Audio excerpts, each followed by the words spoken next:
Pelajaran pekan ini pelajaran yang ke-11 dengan judul mempraktikkan kesetiaan tertinggi kepada Kristus. Kita akan melihat bagaimana Paulus menggunakan metafora yang lain yang berbeda dengan yang pasal-pasal sebelumnya. Yang membatasi seberapa atau bagaimana kita berhubungan antara anak dengan orang tua atau orang tua dengan anak adalah status mereka, apakah mereka ada di dalam Tuhan atau tidak. Sebagai orang tua Kristen ini adalah kewajiban membawa anak itu kepada Kristus. Itu kewajiban utama. Dia itu bukan milikmu, dia milik Kristus.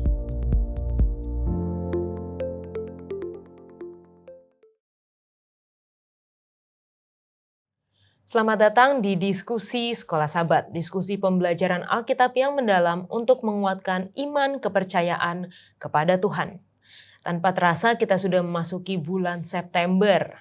Bulan 9 tahun 2023, masih di triwulan yang ketiga, dan sepanjang triwulan ini kita telah mempelajari mengenai surat Efesus. Jadi surat yang ditulis oleh Rasul Paulus kepada jemaat Efesus, dan saat ini kita sudah masuk di pelajaran yang ke-11. Senang sekali teman-teman yang sudah di studio bisa hadir bersama-sama dan kita akan mendiskusikan pelajaran yang ke-11 ini dari surat Efesus, dan kita juga rindu untuk menyapa teman-teman yang sudah menuliskan komentar di YouTube channel Diskusi Sekolah Sabat, mereka yang sudah menonton dan mereka yang sudah menyapa kita juga yang di studio. Boleh mungkin pertama Pendeta Wilson untuk membacakan komentar yang sudah masuk. Baik, yang pertama dari Willis Sui. Amin. Terima kasih semua yang terlibat secara langsung dalam menjayakan diskusi pelajaran SS yang sangat-sangat indah dan santai. Salam dari Gereja SDA Ulu Dusun Sandakan Sabah. Kemudian dari Paldodo, salam dari Provinsi Papua Tengah. Dan yang ketiga dari Michael Gabrish, salam dari Jemaat Omega Bitung Timur, Sulawesi Utara. Tetap semangat untuk memberitakan kebenaran. Tuhan Yesus memberkati. Amin, puji Tuhan. Banyak teman-teman kita dari Sabah, dari Papua Tengah, dan juga dari Bitung tadi ya. Untuk selanjutnya boleh Emi untuk membacakan komentar. Oke, yang pertama dari Rano Bandoan, Shalom semua dari Jemaat Kasonaweja Membramo Raya Papua. Tuhan memberkati. Amin. Selanjutnya ada Joel Asoy, Shalom, terima kasih dapat belajar Sekolah Sabat bersama-sama dari Gereja SDA Telupit Liningkung. Dan terakhir Hendrik Henuk dari Jemaat Tete Budale Kupang. Terima kasih diskusi Sekolah Sabat begitu jelas. Amin, puji Tuhan. Terakhir Pendeta Sitomorang. Dari Nevin Sluturmas, Shalom semuanya dari Jemaat Lahai Roy Saum Laki, Tuhan memberkati. Sabat Eras. Dan juga dari Dikson Ronga, terima kasih. Salam dari Jemaat di Maluku Utara, Halmahera Barat. Selamat menyambut Sabat. Dan Doging di sini, Happy Sabat to you all, God bless you. Amin, puji Tuhan. Kita bertemu dengan banyak teman-teman, baik ada yang pemirsa setia selalu menonton dan selalu juga memberikan komentar, tapi banyak juga teman-teman baru yang nama-namanya baru saya baca lokasinya dari tempat-tempat yang baru, puji Tuhan.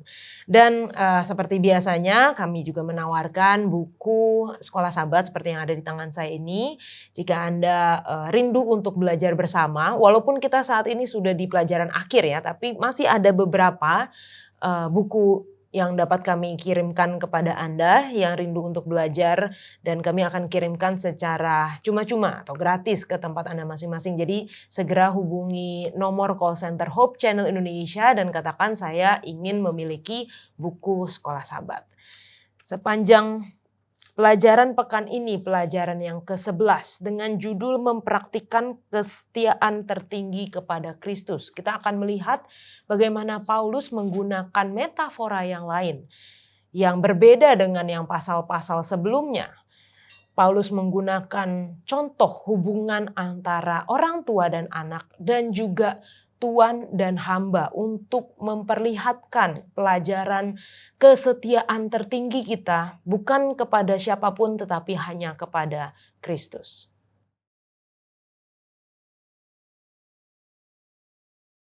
Efesus adalah kota terbesar keempat dari Kekaisaran Romawi. Dengan jumlah penduduk sekitar 250.000, Efesus merupakan ibu kota dari salah satu provinsi paling kaya di wilayah yang kita kenal saat ini sebagai Asia Kecil. Menulis suratnya dari dalam penjara, Paulus mengkhawatirkan orang percaya di Efesus menjadi tawar hati dan melupakan apa artinya menjadi pengikut Kristus dalam budaya masyarakat kota Efesus yang canggih dan menikmati kemakmuran. Dia berusaha untuk menarik mereka kembali ke dalam iman Kristiani, mengobarkan kembali api kesetiaan kepada Kristus, dan membangkitkan kembali sukacita yang menjadi bagian dari kelompok Allah di dalam dunia, yaitu gerejanya. Belajar dari surat Efesus, miliklah kesempatan untuk mendapatkan kembali cinta pertama, kasih yang mula-mula, kegembiraan mengikuti Yesus di zaman yang sungguh menantang.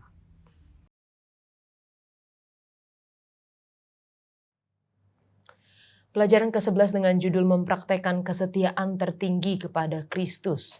Ayat hafalannya terdapat di dalam Efesus 6 ayat 9. Dan kamu tuan-tuan perbuatlah demikian juga terhadap mereka dan jauhkanlah ancaman. Ingatlah bahwa Tuhan mereka dan Tuhan kamu ada di surga dan Ia tidak memandang muka. Kita akan membuka diskusi kita dengan doa yang dibawakan oleh Pendeta Wilson. Mari kita sadar dalam doa. Ya Tuhan, Allah Bapa kami yang berada dalam kerajaan sorga, kami bersyukur ya Tuhan atas waktu kesempatan di mana kami boleh berkumpul, boleh berdiskusi, melanjutkan pelajaran kami akan surat kepada jemaat di Efesus ini. Pada pelajaran yang ke-11, biarlah hikmat kebijaksanaan boleh menjadi bagian kami, sementara kami akan membaca, mendiskusikan dan belajar dari firman-Mu ini. Juga lah dengan seluruh pemirsa yang menyimak di manapun mereka berada. Dalam jadwal pengharapan kami, dalam Yesus kami berdoa, amin. Amin. Nah, kita akan mulai dengan pasal yang baru, pasal terakhir dari buku Efesus, yaitu pasal yang ke-6. Dibuka dengan, hai anak-anak taatilah orang tuamu. Jadi ada hubungan yang lain ini, kalau di pelajaran yang sebelumnya kita mempelajari hubungan antara suami dan istri. Di pasal yang ke-6 kita mempelajari mengenai hubungan orang tua dan anak. Nah mungkin saya ingin bertanya dulu kepada teman-teman yang sudah ada di sini, apakah kalau yang sudah berkeluarga ya, kasih nama ke anak-anak itu siapa nama anaknya dan apa artinya gitu. Mungkin mulai dari Pendeta Wilson dulu deh. Oke, jadi saya anak ada 3. Yang pertama perempuan, Reynel Arkenisa. Jadi Reynel itu sebenarnya simpel aja, gabungan dari nama istri dengan nama saya. Nama istri kan Sovereign, jadi Rain, dan nama tengah saya Manuel, jadi Reynel. Gitu. Lalu Arkenisanya itu apa? Kan waktu itu lagi ngambil kelas bahasa Yunani, nah, jadi ada bahasa Yunani sedikit. Artinya apa? Kalau Arke itu kan awal atau yang penguasa pertama, awal, yang paling kuat. Karena dia anak pertama ya adalah kita nama Arke. Nisa itu kayak tujuan. Makanya anak itu sangat penuh dengan tujuan-tujuan yang utama. itu anak pertamanya. Yang lain mau juga atau? Yang kedua, Difrael Aksara. Difrael karena waktu itu lagi ngambil Hebrew. Ibrani. Jadi Difrael. Difrael itu artinya firman, word, DVR, dabar. Terus L-nya ya Tuhan lah. Lalu aksara karena ya kebanyakan belajar bahasa, ya aksara ya adalah aksara. Jadi dia suka baca nggak sekarang? Dia belum sih. Yang ketiga yang paling nggak terlalu dipikirkan sebenarnya. Yang ketiga Mishael Azaria.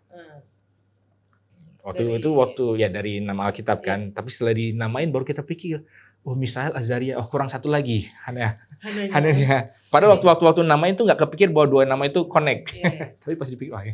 Jadi perlu anak keempat kayaknya. boleh.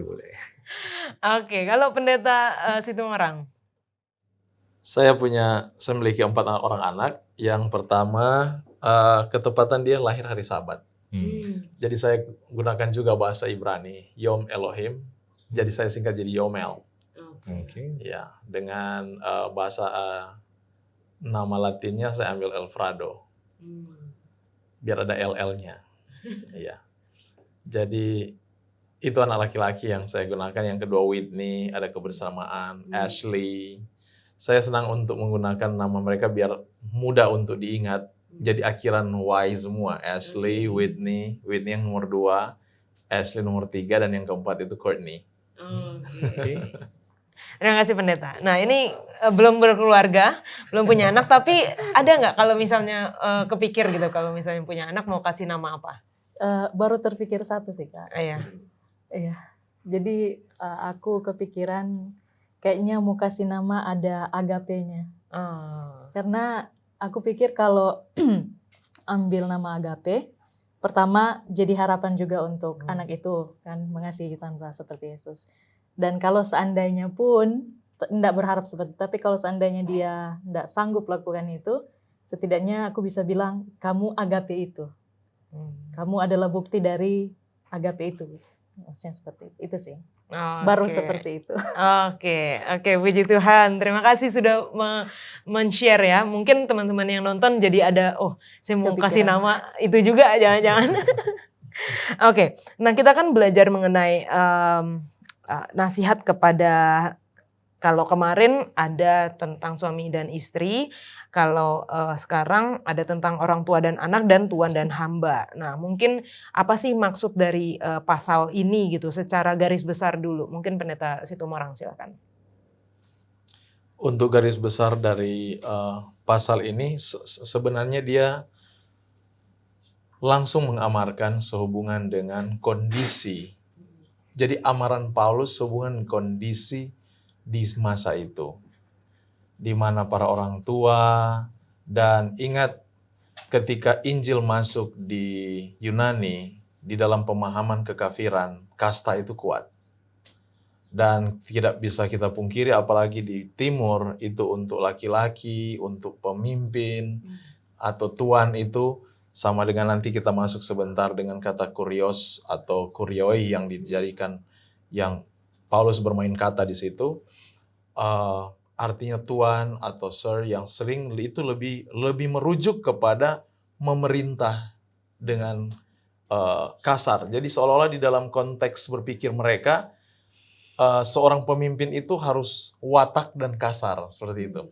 Nah, bertentangan dengan ketika Injil masuk, dan disinilah Paulus dia menjabarkan sehubungan dengan karakter yang pantas bagi seorang orang tua maupun seorang tuan di dalam memimpin satu lembaga, baik itu di dalam rumah tangga. Karena konteks pasal 6 ini dalam satu lembaga rumah tangga, yang ada di sana kepala rumah tangga, keluarga, dan pembantu. Makanya dua konteks ini yang dia coba jabarkan, dan ini yang Sekolah Sabat ini sementara utarakan supaya kita dapat diskusi bersama. Oke. Mungkin follow up sedikit aja Pendeta. Berarti secara budaya memang ada kasta-kasta, ada kalau laki-laki itu dianggap lebih tinggi, secara budaya seperti itu ya Pendeta ya? Oh iya. Iya. Memang budaya timur memang sangat kuat dengan hal itu. Puji Tuhan juga di dalam kondisi sekarang saat ini, sejak tahun 1945 sesudah Perang Dunia Kedua kan muncul ini feminisme kan, kaum feminisme muncul di abad 20 dia keluar. Ini karena membuktikan bagaimana kondisi sejarah sebelumnya. Memang perempuan ibaratnya ya tidak ada arti. Tetapi tidak demikian dengan yang dimaksud Tuhan di dalam Alkitab itu sendiri. Makanya Paulus coba untuk menerangkan lebih jauh sehubungan dengan fungsi baik perempuan dan laki-laki di dalam rumah tangga itu sendiri. Oke, terima kasih Pendeta. Nah, ini kalau kemarin pelajaran yang lalu kita belajar mengenai hubungan suami istri. Nah, saya pernah dengar kalimat seperti ini, ada mantan suami atau ada mantan istri, tetapi tidak ada mantan ayah, mantan ibu, atau mantan anak. Kita melihat di pelajaran hari Minggu mengenai kata anak di dalam Efesus 6.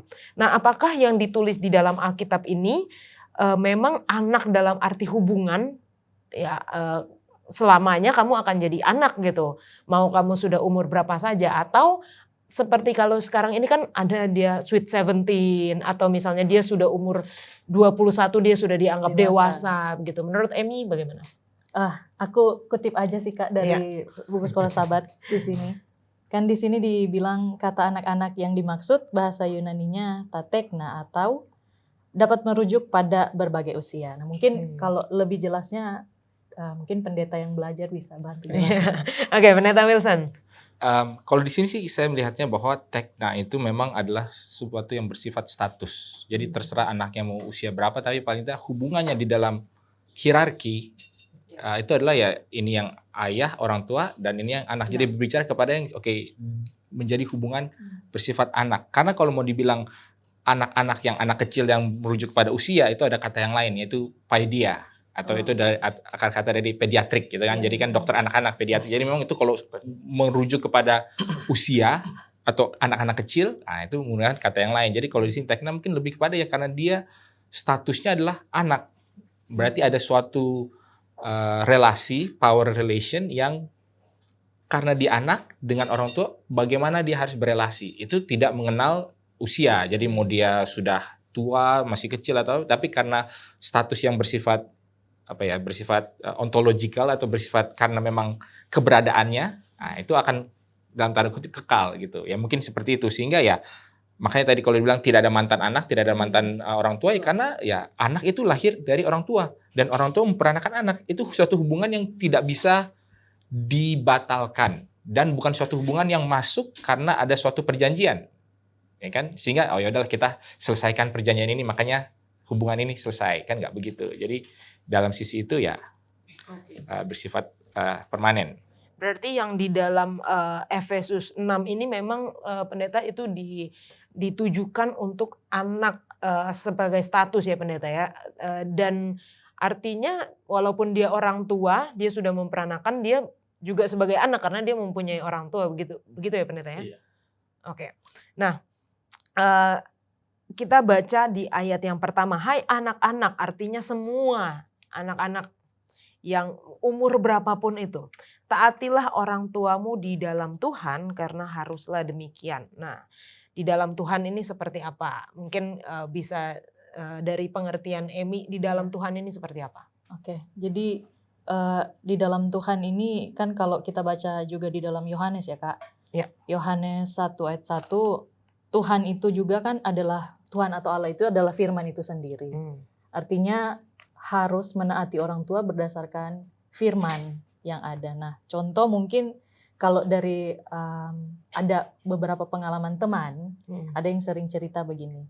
Atau joking-joking lah mereka bilang. Kalau orang tua bilang, ada yang datang, mama bilang ke anak, bilang mama enggak ada di rumah ya. Padahal ada. Nah itu kan secara tidak langsung, secara kecil mungkin mengajar anak untuk berdusta. Sedangkan firman bilang jangan bersaksi dusta. Nah mungkin di dalam Tuhan yang dimaksud di sini adalah harus sesuai juga dengan firman. Jadi kalau ada perintah orang tua yang kecil-kecilan mungkin contoh seperti tadi ya tidak termasuk. Jadi harus melakukan atau menaati orang tua berdasarkan firman Tuhan. Seperti itu Kak. Pendeta Wilson? Ya mungkin kalau kita melihatnya kan di paling tidak di setengah pertama dari Efesus 6 ini berbicara mengenai status dan hubungan. Nah status dan hubungan ini juga maksudnya bukan secara umum selalu berlaku. Walaupun tadi kan seperti dibilang bahwa anak itu selalu bersifat anak, tidak ada batasannya. Namun yang membatasi seberapa atau bagaimana kita berhubungan antara anak dengan orang tua atau orang tua dengan anak adalah status mereka, apakah mereka ada di dalam Tuhan atau tidak. Jadi lebih ke arah sananya. Jadi bukan dari satu dimensi, ya statusnya ada. Tapi dimensi yang mungkin lebih yang lebih luas, yang menaungi semuanya adalah bahwa kalau hubungan orang tua dengan anak ini ada di dalam Tuhan, maka penurutan yang lebih yang lebih kuat atau yang lebih bisa dikatakan ya lebih alkitabiah lah itu perlu dan harus untuk dijalankan. Nah, namun bila mana statusnya itu bukanlah di dalam Tuhan, ya mungkin ada hal-hal yang berbeda yang tidak perlu kita lakukan. Walaupun kalau kita baca di dalam 10 hukumnya, Keluaran 20-nya itu kan tidak dibilang bahwa hormatilah orang tuamu di dalam Tuhan, tidak ada. Tetapi adalah bahwa yang lebih bersifat universal. Jadi kalau anak taat dengan orang tua, dia pasti akan berbahagia, panjang umurnya. Kalau dengar nasihat orang tuanya, jangan begini, jangan begitu, itu lebih bersifat universalnya. Namun kayaknya kalau di dalam ini lebih kepada di dalam Efesus 1 sampai 3 kan dibahas orang yang sudah dipanggil, sudah menjadi bagian Tuhan. Nah, setelah mereka masuk ke dalam perkumpulan ini kan pasti kan ada hubungan-hubungan yang harus di format ulang, seperti tadi yang pendeta Stimorang bilang kan, harus diformat zaman dulu begini-begini, tapi karena sekarang mereka sudah di dalam Tuhan, praktikalnya sekarang begini-begini. Mungkin arahnya ke sana kalau saya melihatnya. Oke. Pendeta, ada yang mau ditambahkan? Saya lihat sama ya.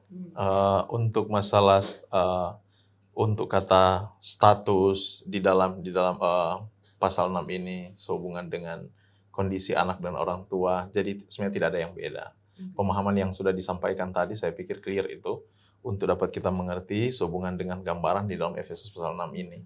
Yang penting di sini bagaimana kita sebagai orang Kristen ketika dipanggil, itulah seperti saya sudah katakan tadi bahwa tujuan penulisan Efesus ini mendobrak dinding pemisah di antara orang Kristen yang masih di zaman itu masih memiliki cara berpikir untuk memisahkan kasta. Nah, sementara di dalam Yesus kita dipersatukan. Oke. Nah, mungkin aku nanya ke Emi aja dulu lah ya nih. Pernah nggak ada perintah orang tua yang mungkin nggak bertentangan dengan prinsip Alkitab nih, tapi nggak tidak sesuai dengan keinginan kamu gitu. Jadi contohnya mungkin dalam hal pekerjaan, biasanya ya pendeta ya, atau memilih jurusan kalau misalnya anak-anak yang mulai kuliah gitu, lalu pekerjaan, kalau udah tamat kan milih pekerjaan, lalu juga soal jodoh gitu, biasanya kamu jangan yang sama yang itu, kenapa gitu kan, padahal nggak ada gitu pertentangan dengan prinsip Alkitabiahnya gitu. Nah, kira-kira ada nggak Emi?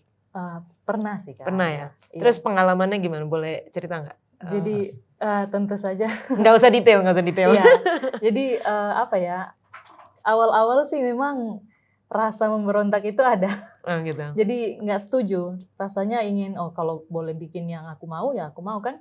Yang jalan hidup aku kan. Pikirnya ya orang muda seperti itu. Tapi lama-kelamaan mulai bisa lebih terbuka lah untuk berpikir apa yang orang tua bilang pasti baik. Jadi coba aja.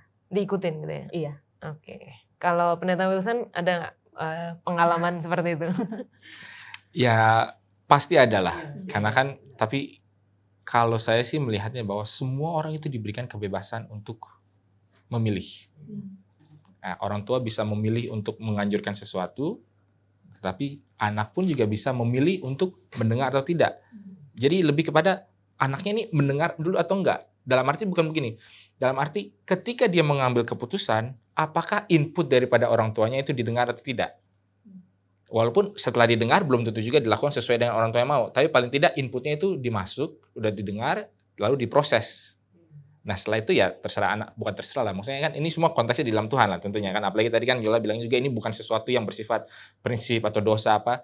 Jadi saya melihatnya bahwa ini menganjurkan kepada anak-anak untuk mendengar nasihat orang tua, dalam arti kita menghargai, dalam arti kita mengakui bahwa orang tua ini punya suatu pandangan yang ada baiknya, mungkin ada buruknya, itulah yang penting masuk ke dalam bagaimana kita memutuskan sesuatu. Bukan jangan langsung oke, nggak perlu dengar, nggak perlu tahu. Mama, papa, jangan kasih input. Mungkin nggak begitu, ya. Jadi tidak dalam konteks itu, tapi bukan juga berarti dalam konteks, kalau orang tua sudah bersabda, anak-anak harus turut. Kayaknya nggak begitu juga. Itu kalau dari saya. Ataupun kalau dari pendeta. Jadi kembali ke pertanyaan kan, apakah saya pernah mengalami hal itu, kekecewaan seperti itu ya?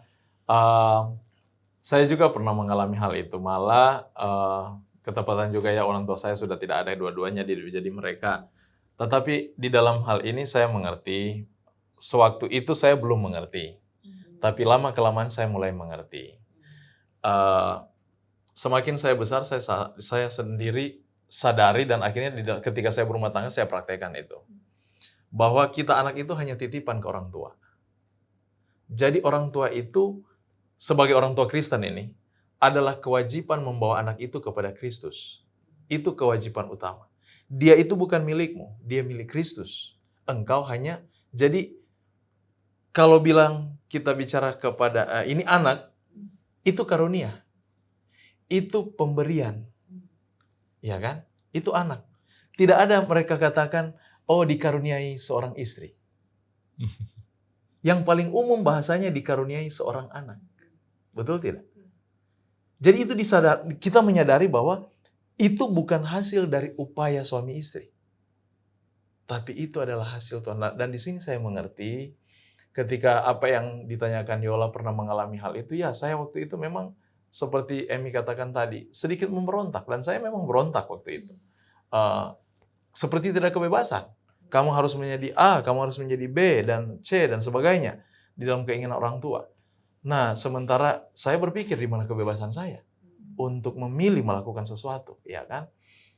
Tetapi di sini saya mengerti juga, dalam pelajaran ini kita juga sebagai orang tua ya, untuk boleh membawa anak-anak kita bahwa kita sadari penuh bahwa mereka itu hanya titipan. Dan kita bagaimana membentuk mereka untuk Kristus. Dan memberikan kebebasan kepada mereka untuk mengekspresikan pemikiran mereka.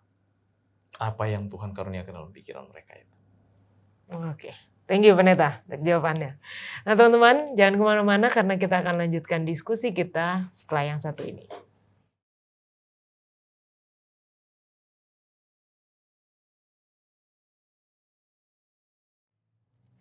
Masih dalam hubungan orang tua dan anak. Nah, kita melihat penulisan Rasul Paulus kepada jemaat Efesus ini memang spesifik ya kepada orang tua, anak taatilah orang tua, bahkan di ayat yang selanjutnya orang tua jangan, atau bapak-bapak jangan bangkitkan amarah. Nah, ini latar belakangnya seperti apa Pendeta? Kenapa ditulis seperti itu dan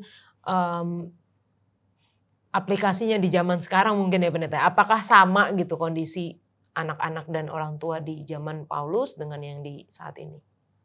Terima kasih Yola. Jadi di sini ada dokumen Yahudi yang dikenal dengan dokumen Sirak yang ditulis oleh Ben Sira sekitar tahun 200 sampai 170 sebelum Masehi.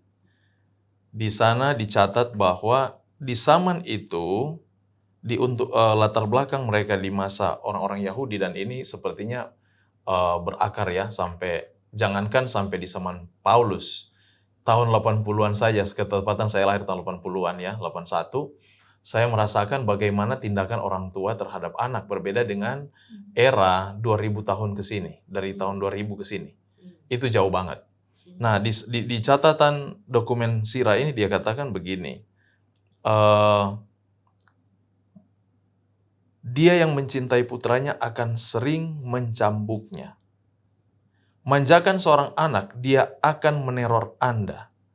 Bermainlah dengannya dan dia akan membuatmu berduka. Bayangkan ini. Ini konsep yang ditanamkan dari tahun kurang lebih 200 sampai 170 sebelum Masehi.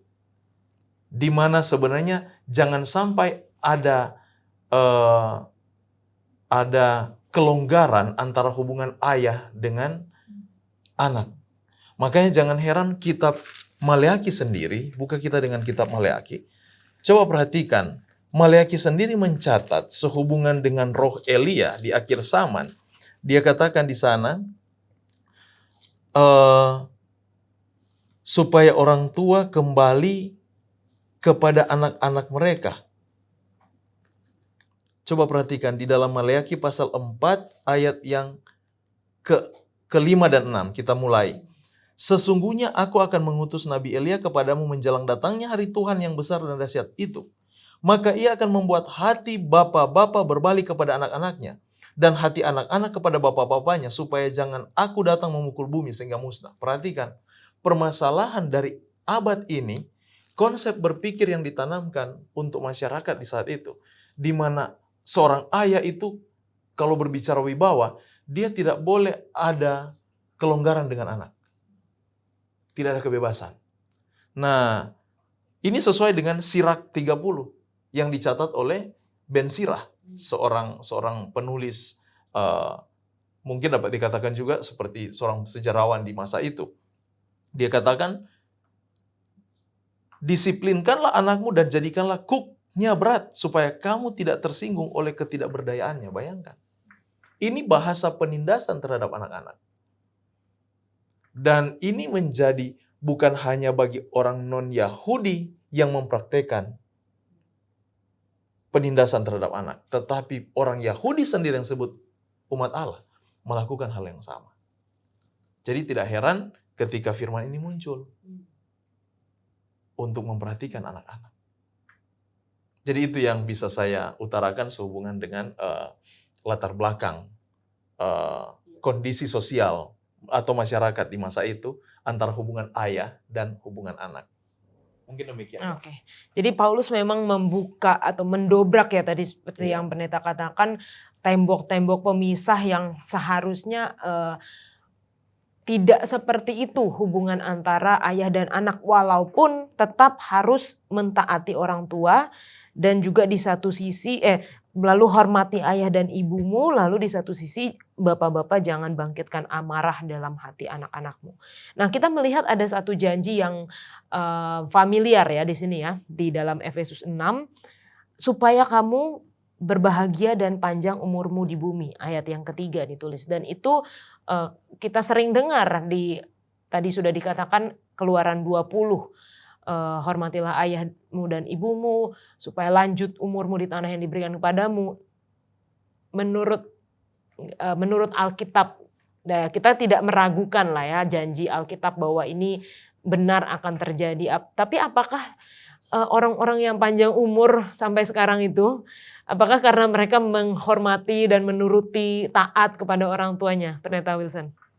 Ya, jadi kalau kita melihat, ini kan dalam konteks bahwa tentu pasti orang tuanya, terlepas dia di dalam Tuhan ataupun tidak, ya harapannya orang tuanya ini orang yang mengasihi anaknya, ya kan? Dan ya tentu kita juga bisa ada agak lebih kritis juga bahwa ada orang yang mengasihi anak sampai terlalu sehingga malah memanjakan dia. Tapi secara umum, bila mana seorang orang tua itu mengasihi anak, pasti akan mengusahakan yang terbaik, memberikan nasihat-nasihat yang lebih baik ya, maksudnya jangan main api, jangan main air, apa-apa segala macam untuk menjaga keselamatan anak itu. Sehingga menjadi masuk akal juga bila mana si anak ini mendengar, menaati apa yang menjadi nasihat daripada orang tua, ya tentunya dia akan terluputkan dari begitu banyak masalah. Ya sehingga umurnya menjadi panjang, apalagi kalau mungkin di dalam level yang sedikit lebih besar lagi ya, mungkin anaknya itu sudah remaja, beranjak remaja, dewasa, mencari jalan hidup kan.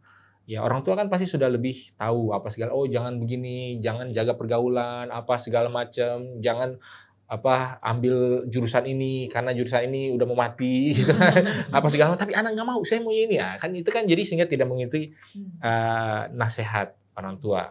Jadi secara umum ya pasti orang yang menasihati yang mendengar nasihat daripada orang tua itu pasti akan lebih memiliki panjang umur, memiliki kebahagiaan. Jadi ya saya rasa sih ini sesuatu yang bahkan orang-orang yang tidak percaya Alkitab sekalipun juga akan setuju terhadap ini. Namun mungkin yang perlu kita telaah lebih jauh lagi bahwa pada tahap tertentu bahkan nasihat-nasihat daripada orang tua ini pun juga perlu untuk kalau orang bilang perlu dikritisi juga. Karena ya seiring dengan orang tua seiring dengan anak itu beranjak dewasa, akan ada nasihat-nasihat yang dalam tanda kutip lebih akan ia butuhkan daripada nasihat orang tua. Misalkan dalam pekerjaan ya, mungkin orang tua nggak tahu apa-apa di dalam pekerjaan dia, apalagi kalau pekerjaannya sesuatu yang lebih modern daripada zaman orang tuanya kan. Sekarang zaman AI. Jadi gimana nih berhubungan dengan AI ya? Orang tua mana tahu lah, zaman dulu dia cuma pakai kalkulator, ini AI udah sejuta kali lebih canggih. Jadi dalam tahap tertentu seperti itu ya bagaimana? Ya kembali kepada prinsipnya saja.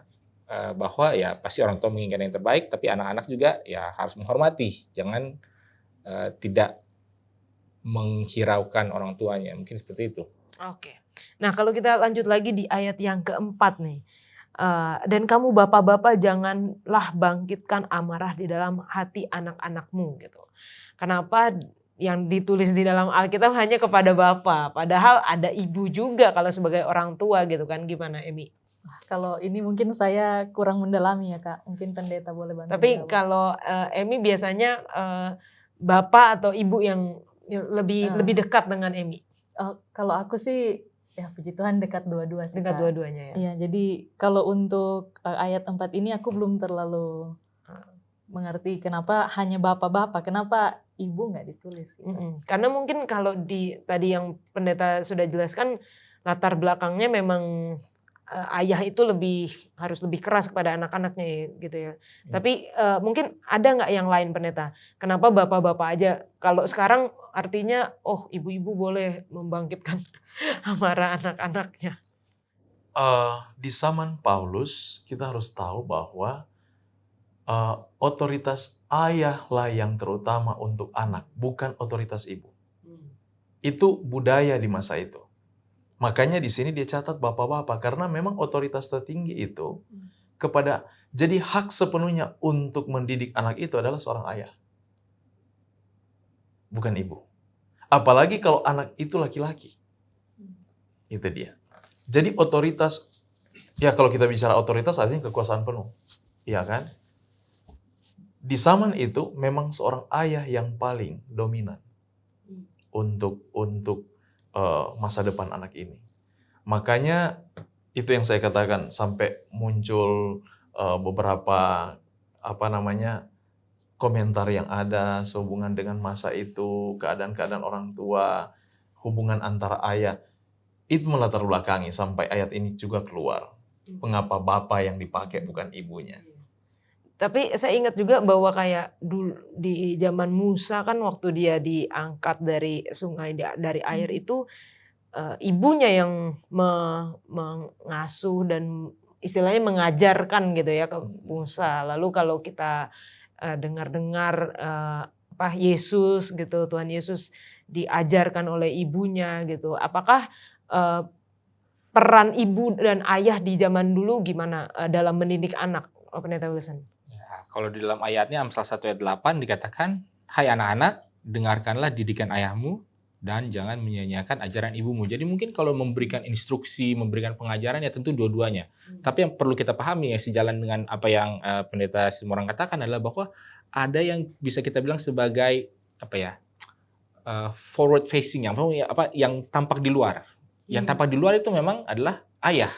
Ya kalau yang menghadap ke dalam, yang tampak ke dalam ya mungkin dua-duanya atau bahkan mungkin lebih banyak ibunya yang mengajar. Tetapi bagi masyarakat tetap yang menjadi yang ada di covernya, yang ada di luarnya adalah kepemimpinan seorang ayah.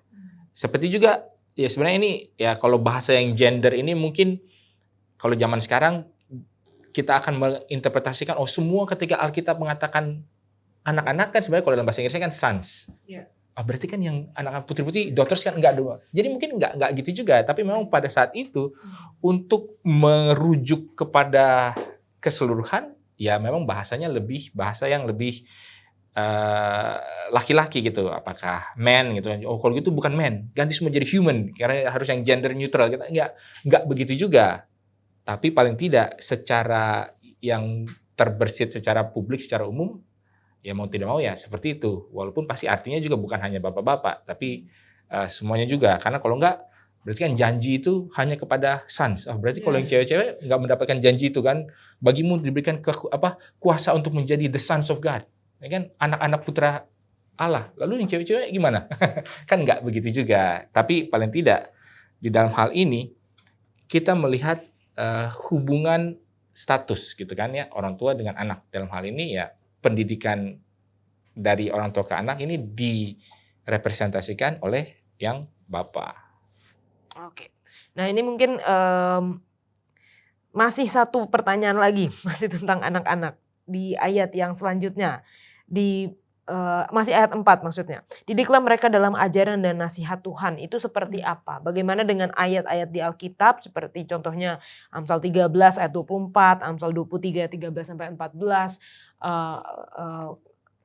Didiklah atau hajarlah dengan rotan. Lalu kalau kamu mengasihi anakmu kamu akan menggunakan tongkat. Bagaimana Pak Pendeta Situmorang? Amsal 14. Amsal 13 ayat 24 Pendeta.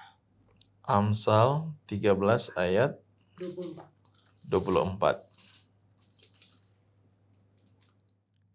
Siapa tidak menggunakan tongkat benci kepada anaknya, tapi siapa mengasihi anaknya menghajar dia pada waktunya. Oke. Dia menggunakan kata di sana pada umumnya dia menggunakan kata tongkat. Dan ingat, jangan kita salah mengerti di sini.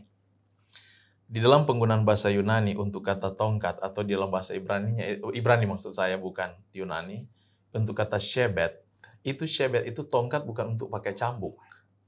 Untuk Amsal pasal 13. Tetapi menuntun. Saudara perhatikan kalau seorang gembala memegang tongkat untuk apa itu? Apa dia cambuk dombanya? Atau dia tuntun? Karena di dalam kata atau penggunaan kata di masa itu, mereka sudah tahu kata cambuk dan dia sudah tahu kata tongkat. Nah, di dalam ayat ini digunakan kata tongkat, bukan cambuk. Dan tongkat ini fungsinya untuk menuntun, mendidik.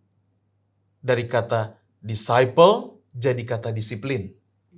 Nah, jadi sebenarnya yang ditujukan bukan diajak kita untuk mencambuk mereka, tapi menuntun mereka. Itulah mengapa Paulus kembali dalam konteks ini. Ajarkan mereka dalam Tuhan. Jadi sebenarnya fungsi utama orang tua adalah mendidik anak. Nah, kalau bicara mendidik, ini berbicara mentransfer pengetahuan. Jangan kita orang tua merasa susah di masa lalu, kita mau transfer kesusahan itu ke mereka, jangan. Itu menjadi pengalaman dan karena kita mengasihi anak, kita bisa membawa mereka ke dalam pemahaman-pemahaman yang lebih benar. Bagaimana mereka harus menghadapi hidup. Seperti itu. Oke, Pendeta Wilson ada tambahan? Ya, dalam segala sesuatu kan ada menjaga jangan terlalu ekstrem ke kiri, jangan terlalu ekstrem ke kanan kan. Sama seperti contohnya kan di dalam Yohanes pasal 8 kan, kepada wanita yang tertangkap berzina kan, dikatakan bahwa tidak ada yang menghakimi engkau, tapi pergilah jangan berbuat dosa lagi. Jadi tidak ada penghakiman, tapi bukan berarti boleh berdosa. Ya sama juga dalam didik anak. Harus mengasihi, jangan membangkitkan amarah, tapi di sisi yang lain yang seperti tadi pendeta sudah sampaikan dalam pemikiran zaman itu, apalagi kalau di dalam tulisan-tulisannya Ben Sira yang juga dituliskan di pelajaran kita adalah bahwa ya anak itu harus dihajar. Ya di dalam kedua hal ini ya pintar-pintarlah, makanya harus orang yang di dalam Tuhan supaya mengetahui apa tujuan orang tua ini mendisiplin anaknya. Bukan karena marah melihat rumah masih berantakan, tapi karena mau supaya anaknya ke depannya hidupnya nggak berantakan, punya disiplin, punya apa. Jadi bukan dalam rasa amarah seperti yang dari pendeta bilang kan, tongkat itu tujuannya untuk menuntun, tapi bukan untuk melukai. Harusnya sih begitu kalau kita bisa melihatnya. Oke, kalaupun marahin anak bukan dalam keadaan marah ya, tapi karena mau mendisiplin dia. Oke. Teorinya ya. Teorinya. Oke, teman-teman jangan kemana-mana karena kita akan lanjutkan segmen berikutnya mengenai tuan dan hamba.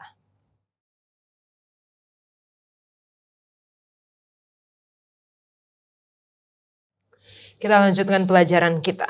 Perhambaan seperti apa yang terjadi di zaman Paulus ketika dia menulis surat ini kepada jemaat Efesus, sehingga kita tahu latar belakang dari penulisan surat ini dan apakah nasihat ini masih berlaku atau applicable untuk zaman sekarang. Mungkin dari Emi terlebih dahulu.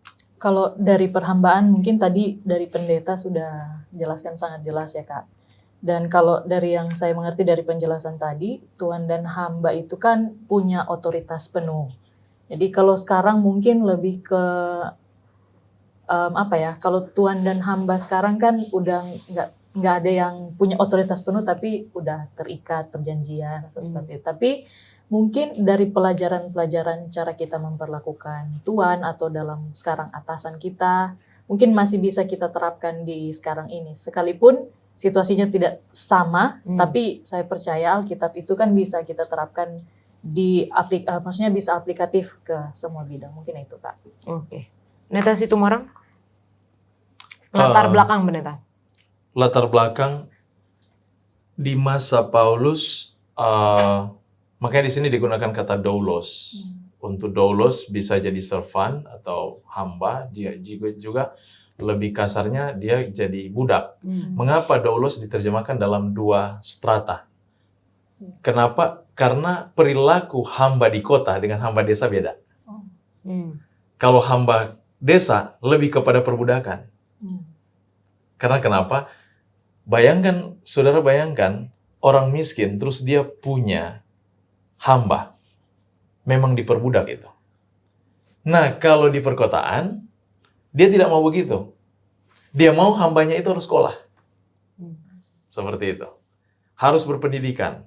Nah, kalau bicara budak, namanya di dalam hukum yang berlaku di saat itu, budak-budak ini mereka ada masa untuk dibebaskan, tapi pada umumnya tidak pernah dibebaskan. Ini masalahnya. Dan ingat, kalau di dalam konteks budak, tidak ada budak itu memiliki hak apapun. Segala yang miliki oleh budak, baik itu anaknya, istrinya, itu juga dimiliki oleh tuannya. Makanya perhatikan waktu di cerita Filemon. Filemon itu yang lari dari tuannya dan bertemu dengan Paulus kan, dan Paulus kasih surat untuk kembalikan dia kepada menerima dia sebagai saudara, bukan lagi sebagai budak. Dan ini konsep yang Paulus mulai tanamkan terus dan dia catat di dalam pembicaraan kitab Efesus ini. Jadi untuk orang Kristen jangan lagi menjadikan budak itu atau hamba itu sebagai hamba atau budak, tapi perlakukan mereka sebagai saudara. Ini konteksnya. Karena mengapa? Sekali lagi, hierarki itu sangat kuat. Tadi yang sudah pendeta jelaskan. Hierarki di saat itu sangat kuat. Namanya dia tuan, dia memiliki hak penuh terhadap, sebagaimana kepada anak laki-lakinya, anaknya, itu sama. Tetapi yang lebih buruk kepada hamba. Dia perlakukan dengan semena-mena kalau bisa. Itu dia.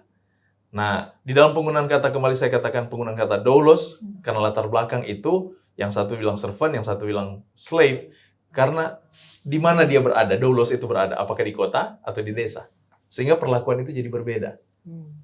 Tapi namanya di dalam strata perbudakan, tetap pada umumnya mereka tidak pernah menganggap budak itu sebagai manusia. Oke. Nah, kalau kita melihat kan banyak cerita-cerita di Alkitab nih, pendeta, memiliki hamba. Walaupun tidak ditulis budak, tapi hamba. Dan kita melihat banyak sekali. Apakah memang Alkitab ini mendukung perhambaan, atau kita tidak sebutkan perbudakan tapi perhambaan, biar katanya lebih bagus lah gitu, atau tidak, memang karena budaya saja makanya dicatat seperti itu, dan kalau misalnya tidak, Alkitab tidak mendukung perhambaan, dari mana asal mulanya perhambaan ini, pendeta? Di dalam mempelajari Alkitab ada satu hal yang tidak boleh kita lupakan, bahwa Allah sangat menghargai budaya manusia. Jangan pernah kita lupakan itu. Dia mengikuti budaya manusia, tetapi diatur di dalam hikmat ilahi untuk ada keseimbangan. Ada keseimbangan. Jadi kalau bicara budak, Tuhan tidak pernah menciptakan budak. Malaikat-malaikat di surga Tuhan ciptakan itu bukan sebagai budak atau sebagai hamba, tetapi rekan kerja ilahi. Ya kan? Makanya mereka namanya malaikat, dari kata malak bahasa Ibraninya. Mereka itu pembawa kabar. Jadi rekan kerja ilahi itu. Nah, kenapa sistem perbudakan ini sebenarnya muncul dari bentuk kekafiran. Coba perhatikan agama-agama kafir yang sangat mempertahankan strata. Ya kan?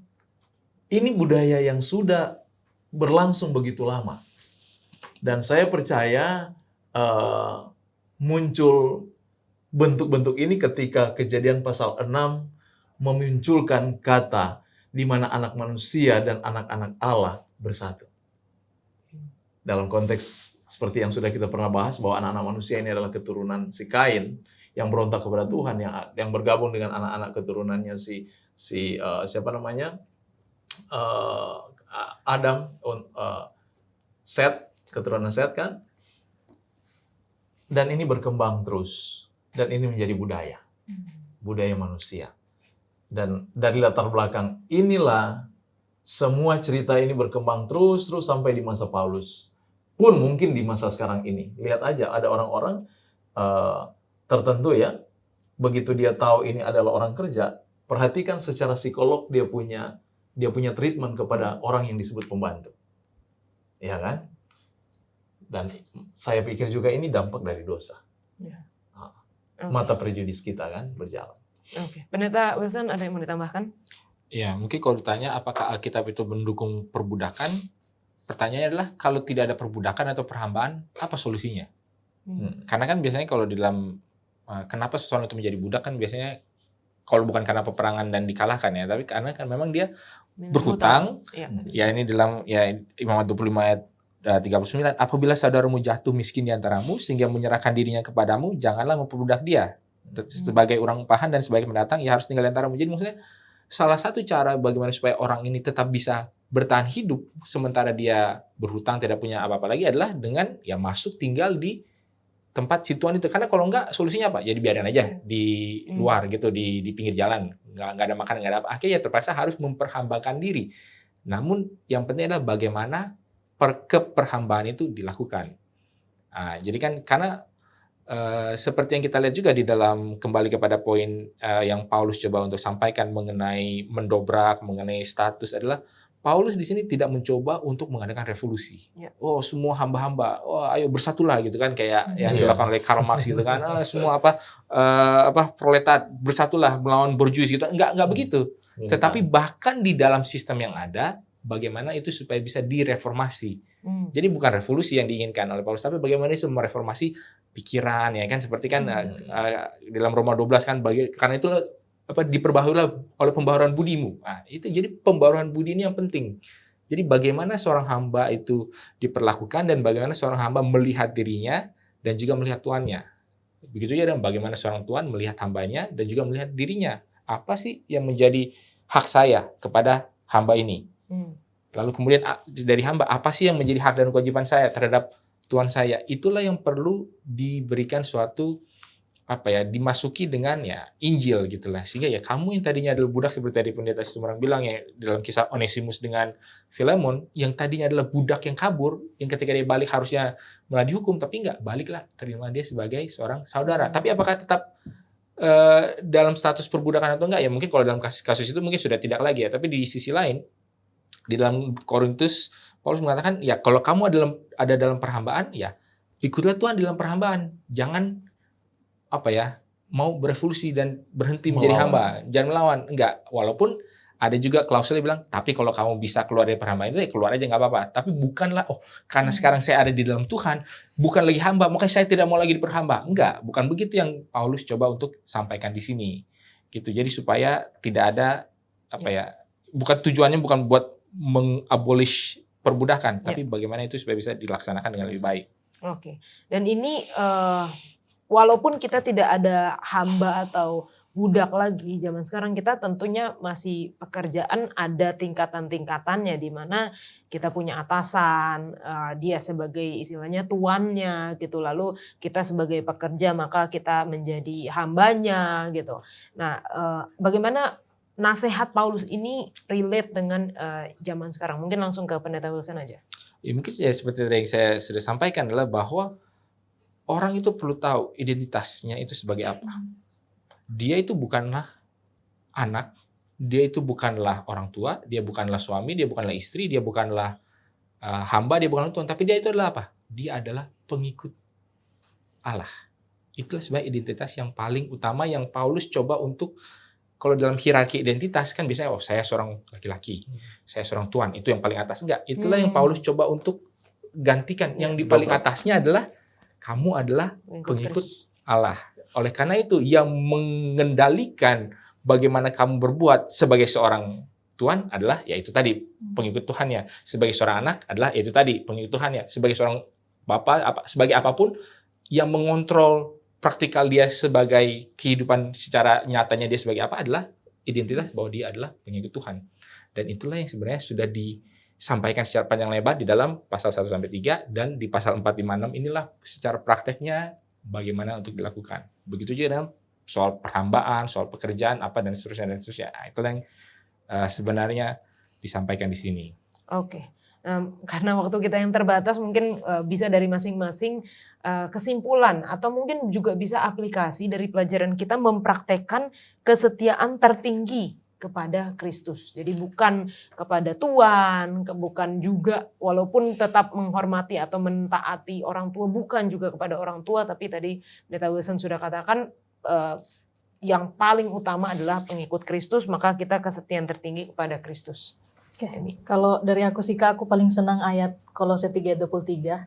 Apapun juga yang kamu perbuat, perbuatlah dengan segenap hatimu seperti untuk Tuhan dan bukan untuk manusia. Jadi dari konteks saya sebagai anak kepada orang tua ataupun saya sebagai bawahan kepada atasan dan seterusnya, ya seperti tadi pendeta bilang juga, lakukanlah itu semua, yang mengendalikan itu adalah dari statusmu sebagai pengikut Tuhan. Mungkin itu dari aku. Pendeta Wilson? Ya, kalau kita sambungkan dengan judul pelajarannya, mempraktikkan kesetiaan tertinggi kepada Kristus, jadi kesetiaan kita bukan kepada status saya ini siapa, apakah saya sebagai si tuannya atau apa yang di atasnya, bukan pula juga, karena saya yang di bawah, maka kesetiaan saya adalah, saya harus nurut semua dengan tuan, nurut semua dengan orang tua. Tidak. Mau dia di bawah, mau di atas, tapi kesetiaan tertingginya adalah kepada Kristus. Sebenarnya itulah inti daripada pelajaran kita di pelajaran minggu ini. Oke. Pendeta Situmorang. Kalau dari saya melihat ini di mana seperti, bukan seperti ya, tetapi Paulus mengajak kita untuk di dalam Roh Kudus berpikir lebih profesional, ya kan? Seperti yang dikatakan Pendeta Wilson tadi. Jadi kita mengerti posisi kita di mana. Kalau kita seorang hamba yang bagaimana yang harus kita tunjukkan? Bagaimana seorang hamba dapat memerdekakan tuannya? Kalau kita pun seorang atasan, bagaimana kita dapat memerdekakan bawahan kita? Jadi demikian konteks yang saya dapat dari cerita ini, di mana pekerjaan kita pun atau status kita di keluarga, kita sebagai seorang ayah ataupun seorang anak, kita belajar profesional di dalam tempat di mana kita berdiri untuk kita dapat lakukan. Jadi jangan sampai ada kesan itu seperti memberontak, ya pendeta ya, seperti memberontak. Demikianlah yang bisa saya simpulkan dari apa yang saya dapat dari cerita ini. Nah, terima kasih Pendeta Situmorang. Dan teman-teman, kita saat ini akan masuk di dalam sesi tanya jawab. Jadi bagi teman-teman yang memiliki pertanyaan, silahkan tuliskan di kolom komentar YouTube channel Diskusi Sekolah Sahabat ataupun juga nomor call center Hope Channel Indonesia. Katakan ini untuk Diskusi Sekolah Sahabat dan kita akan menjawabnya di episode-episode selanjutnya.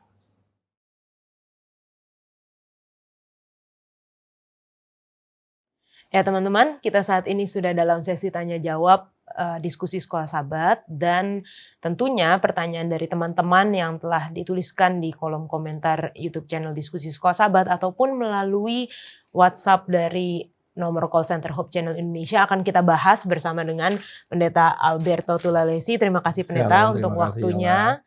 Dan pertanyaan yang pertama ini Pendeta, ini menarik. Dari Bryce Alberto Biet. Pertanyaan untuk membuka pemikiran kita. Kalau Paulus katakan bahwa jemaat Efesus harus menanggalkan hidup lama, berarti ia jelas pernah juga menanggalkan hidup lamanya. Kapan Paulus menanggalkan hidup lamanya? Baik, terima kasih Yola.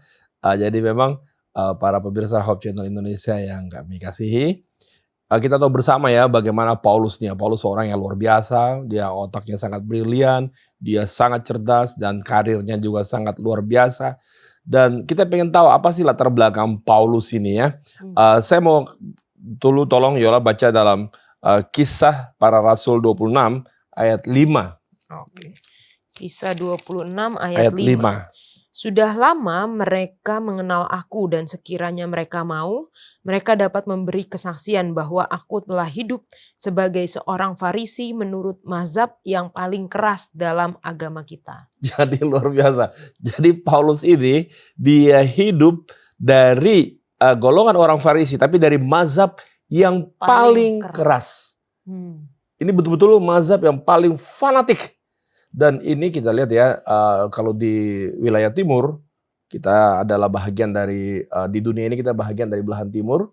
Jadi memang kalau orang-orang yang sangat fanatik, itu sangat luar biasa. Jadi kalau dia menganggap bahwa lawannya itu beda dengan pandangannya, dia bunuh-bunuh.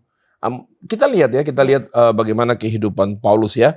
Sebelumnya ya, mari kita coba buka di dalam Kisah pasal 9, ayat 25. 6 dulu, ayat 26 dulu. Oke, Kisah 20. Ini setelah Paulus bertobat loh ya padahal ya. Ya. Tapi kita lihat dulu latar belakangnya. Mari kita lihat. Kisah Oke. 9 ayat 26. Setibanya di Yerusalem, Saulus mencoba menggabungkan diri kepada murid-murid, tetapi semuanya takut kepadanya karena mereka tidak dapat percaya bahwa ia juga seorang murid. Jadi itulah track recordnya Paulus.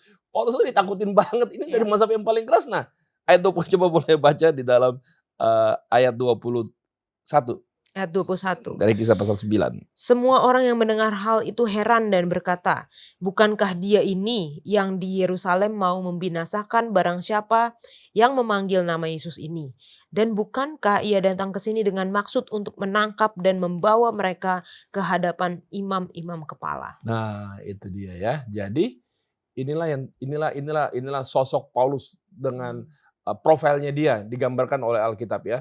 Dia sendiri mengaku bahwa dia dari mazhab yang paling keras dan memang sangat luar biasa orang-orang yang berasal dari mazhab yang paling keras ini dalam agama mereka sangat fanatik. Jadi siapa yang berbeda dia habiskan, dia binasakan. Itu yang dikenal. Jadi waktu pada saat Paulus bertobat, kapan dia bertobat? Kisah pasal 9 menceritakan kepada kita kapan itu Saulus bertobat dan akhirnya dia dipanggil menjadi Paulus ya. Bahwa memang kita lihat dia ketika dengan surat yang sangat resmi, yang sah untuk menghantam orang-orang yang pengikut jalan Tuhan, orang Kristen di kota Damsyik atau Damaskus. Jadi Paulus dengan sangat luar biasanya, dia dengan kuasa penuh yang dia pegang untuk menghantam orang Kristen. Dan di pintu gerbang Damaskus itulah atau kota Damsyik itulah Yesus bertemu dengan dia. Yesus bertemu dengan dia itu dikisahkan dalam pasal 9 ya di dalam. Coba kita lihat saja ya Yola ya. Ayat 3 lalu sampai ayat yang ke-6 itu aja dulu. Dalam perjalanannya ke Damsyik, ketika ia sudah dekat kota itu, tiba-tiba cahaya memancar dari langit mengelilingi dia. Ia rebah ke tanah dan kedengaranlah olehnya suatu suara yang berkata kepadanya, Saulus, Saulus, mengapakah engkau menganiaya aku? Jawab Saulus, siapakah engkau Tuhan? Katanya, akulah Yesus yang kau aniaya itu. Tetapi bangunlah dan pergilah ke dalam kota. Di sana akan dikatakan kepadamu apa yang harus kau perbuat. Itulah turning point atau itulah titik balik dari Rasul Paulus. Dia berubah. Dia bertemu dengan Yesus secara pribadi. Ya, teman-teman semua, saudara-saudara yang kasih dalam Tuhan, ketika dia bertemu di depan pintu gerbang Damaskus itu atau kota Damsyik itu, dia berubah. Nanti kita akan lihat lebih jauh perubahan kehidupannya sesuai dengan pertanyaan kita yang berikut. Nah, ini pas banget pendeta karena pertanyaannya masih dari orang yang sama. Bukankah hidup lama Paulus hanya seputaran hal-hal rohani? Tadi seperti yang pendeta sudah jelaskan. Dan ketika dia bertobat kembali di seputaran hal-hal rohani juga. Poin apa yang sangat membedakan kehidupan rohani dahulu Paulus dan kehidupan rohani berikutnya? Mungkin ini bisa saya sambungkan juga dengan kehidupan orang Kristen zaman sekarang ya. Mungkin yang lahir di keluarga Kristen, sudah dididik dalam keluarga yang mengenal Tuhan. Lalu apa maksudnya menanggalkan hidup yang lama dan menggunakan jubah kebenaran Yesus itu? Baik, terima kasih Yola. Ya bagaimana dengan Paulus? Paulus ini kurang sungguh-sungguh apa dia dalam beragama? Sangat sungguh-sungguh. Dan ada banyak orang Kristen zaman sekarang terjebak dalam jebakan yang Paulus alami pada saat dia belum bertemu dengan Yesus. Mereka sungguh-sungguh beragama tapi kehilangan arah. Apa yang terjadi? Ini pengakuan Paulus ya dalam kitab Efesus karena kita lagi belajar kitab Efesus. Coba Efesus 2 ayat 3. Oke, Efesus 2 ayat 3 kita baca. Sebenarnya dahulu kami semua juga terhitung di antara mereka. Ketika kami hidup di dalam hawa nafsu daging dan menuruti kehendak daging dan pikiran kami yang jahat. Pada dasarnya kami adalah orang-orang yang harus dimurkai, sama seperti mereka yang lain. Nah itu dia. Jadi dikatakan bahwa walaupun hidup beragama, ya sungguh-sungguh dalam agama, tapi ternyata yang dia ikuti ini, yang mendrive dia dalam hidupnya, menuntun di dalam hidupnya, hanya hawa nafsu daging. Hawa nafsu daging yang menuruti kehendak daging dan pikiran kami yang jahat. Itu yang Paulus akui ya di dalam kitab Efesus. Tapi kita mau lihat lebih jauh lagi Filipi. Ini juga ketika Paulus menulis kepada jemaat di Filipi, Paulus kasih tahu apa yang terjadi dalam hidupnya. Filipi 3 ayat 3 sampai 11. 3 ayat 3 sampai 11. Ya. karena kitalah orang-orang bersunat yang beribadah oleh Roh Allah dan bermegah dalam Kristus Yesus dan tidak menaruh percaya pada hal-hal lahiriah. Sekalipun aku juga ada alasan untuk menaruh percaya pada hal-hal lahiriah. Jika ada orang lain menyangka dapat menaruh percaya pada hal-hal lahiriah, aku lebih lagi. Disunat pada hari ke-8 dari bangsa Israel, dari suku Benyamin, orang Ibrani asli. Tentang pendirian terhadap hukum Taurat, aku orang Farisi. Tentang kegiatan, aku penganiaya jemaat. Tentang kebenaran dalam mentaati hukum Taurat, aku tidak bercacat. Tetapi apa yang dahulu merupakan keuntungan bagiku, sekarang kuanggap rugi karena Kristus. Malahan segala sesuatu kuanggap rugi, karena pengenalan akan Kristus Yesus Tuhanku lebih mulia daripada semuanya. Oleh karena dialah aku telah melepaskan semuanya itu dan menganggapnya sampah, supaya aku memperoleh Kristus dan berada dalam Dia, bukan dengan kebenaranku sendiri karena mentaati hukum Taurat, melainkan dengan kebenaran karena kepercayaan kepada Kristus, yaitu kebenaran yang Allah anugerahkan berdasarkan kepercayaan. Yang kukehendaki ialah mengenal Dia dan kuasa kebangkitannya dan persekutuan dalam penderitaannya, di mana aku menjadi serupa dengan Dia dalam kematiannya, supaya aku akhirnya beroleh kebangkitan dari antara orang mati. Ini dia yang Paulus sampaikan. Selama ini Paulus dalam hidup keagamaan yang sangat sungguh-sungguh itu, ternyata dia hanya percaya terhadap hal-hal lahiriah. Itu yang hawa nafsu daging kalau Paulus bilang dalam kitab Efesus. Apa sih itu hal-hal lahiriah? Apa sih itu hal-hal nafsu daging? Hawa nafsu daging ya. Paulus bilang, kalau mau bilang siapa saya, ini saya oke banget. Jadi artinya begini, ini adalah masalah orang-orang yang percaya terhadap nama besar. Kesanggupan diri, ya, hal-hal lahiriah. Jadi makanya mungkin boleh jadi Paulus dia sangat mengejar impiannya, nafsunya untuk mungkin ternama, untuk bilang hebat. Kalau mau andalkan hal-hal lahiriah, Paulus bilang mau tanding sama aku. Istilahnya Paulus jadi istilahnya bisa jadi terjebak dalam kesombongan. Ada banyak orang dalam beragama mereka terjebak dalam hal-hal lahiriah, melakukan praktek-praktek agama tapi ingin dipuji, ingin namanya dikenal oleh orang. Ada lagi satu sosok ya, saya mau kasih buat kita semua untuk kita lihat. Orang hidup beragama, tapi hatinya nggak dibaharui. Bukan Yesus yang mereka permuliakan. Coba kita baca di dalam Matius pasal 19. Ayat 20 sampai 22. Ini sosok pemuda yang kaya, yang taat dalam beragama, yang sangat luar biasa. Tapi apa yang terjadi dengannya? 19 ayat 20 sampai 22. Kata orang muda itu kepadanya, semuanya itu telah kuturuti, apalagi yang masih kurang? Kata Yesus kepadanya, jikalau engkau hendak sempurna, pergilah, jualah segala milikmu dan berikanlah itu kepada orang-orang miskin, maka engkau akan beroleh harta di surga. Kemudian datanglah kemari dan ikutlah aku. Ketika orang muda itu mendengar perkataan itu, pergilah ia dengan sedih, sebab banyak hartanya. Ini juga ada banyak orang Kristen. Dia percaya bahwa dia mengikuti Yesus. Dia menyatakan bahwa saya beragama sungguh-sungguh kepada Kristus. Seperti orang muda ini. Taat betul hukum Taurat. Dia taat betul 10 hukum. Apa yang saya nggak lakukan? Saya lakukan itu dari kecil, saya sudah lakukan. Problemanya adalah dia doyan duit. Dia cintanya itu ternyata sama harta. Hal-hal lahiriah. Hal-hal lahiriah. Harta saja ya. Jadi ketika bayangkan ya. Ini yang ditawarkan, dia sudah tahu bahwa ini adalah Mesias yang dijanjikan. Allah yang menjelma menjadi manusia. Dialah pemberi berkat, dialah pemberi harta. Sumber segala berkat Tuhanlah yang menjelma menjadi manusia ini. Sekarang diminta untuk ikut dia, tapi dia lebih cinta hartanya daripada pemberi harta. Jadi ada banyak orang dalam kehidupan kekristenan sekarang, Yola, menaruh percaya terhadap hal-hal lahiriah yang Paulus alami. Dan akhirnya Paulus akui ya, hal-hal yang dahulu merupakan keuntungan bagiku. Tapi setelah mengenal Kristus, ternyata Kristus itu jauh lebih daripada sekedar hal-hal lahiriah. Nama besar, harta, benda, apapun yang mungkin mendrive kehidupan kita, yang memotivasi kehidupan kita. Walaupun kita hidup beragama, kita nggak bunuh orang, kita nggak mencuri, kita nggak lakukan apa-apa. Tapi itu motivasi yang sangat keliru. Motivasi dalam kehidupan kekristenan adalah memuliakan Tuhan, mengenal Tuhan. Itu yang Paulus bilang, setelah bertemu dengan Kristus, segala-galanya itu bagaikan sampah. Karena kemuliaan Kristus jauh lebih besar dari segala hal-hal lahiriah.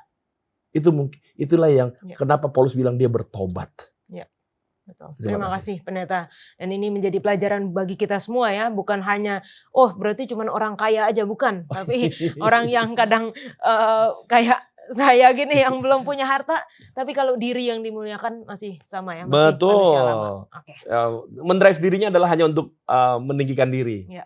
Hanya untuk dikenal, jadi kesombongan. Itu bukan Tuhan yang dipermuliakan.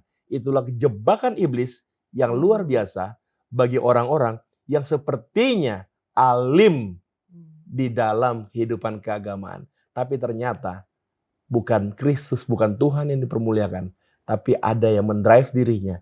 Diri yang ditinggikan. Dan itu sangat berbahaya. Terima kasih Pak Pendeta, semoga ini menjadi pelajaran kita dan menjadi satu teguran juga bagi kita ya.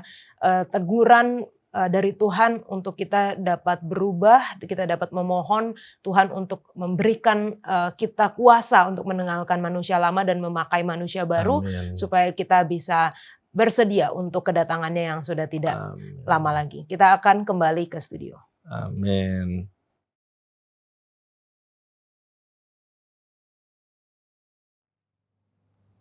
Baiklah, untuk menutup diskusi kita minta Pendeta Situmorang untuk berdoa. Kita satu dalam doa.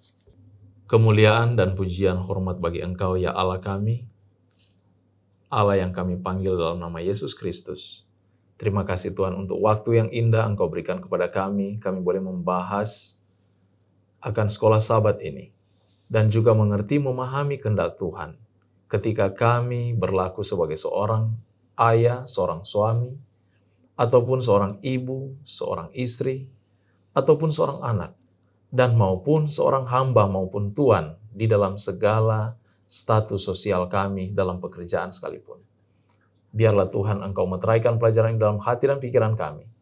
Jadikanlah kami dan mampukanlah kami untuk mencerminkan kasih Kristus yang sesungguhnya dalam segala kehidupan kami hari ini. Sampai selama-lamanya, dalam nama Yesus kami berdoa dan mengucap syukur. Amin. Amin. Tuhan, terima kasih Pendeta Wilson, Pendeta Situmorang dan juga Emi sudah berdiskusi bersama dan kita akan bertemu di episode selanjutnya.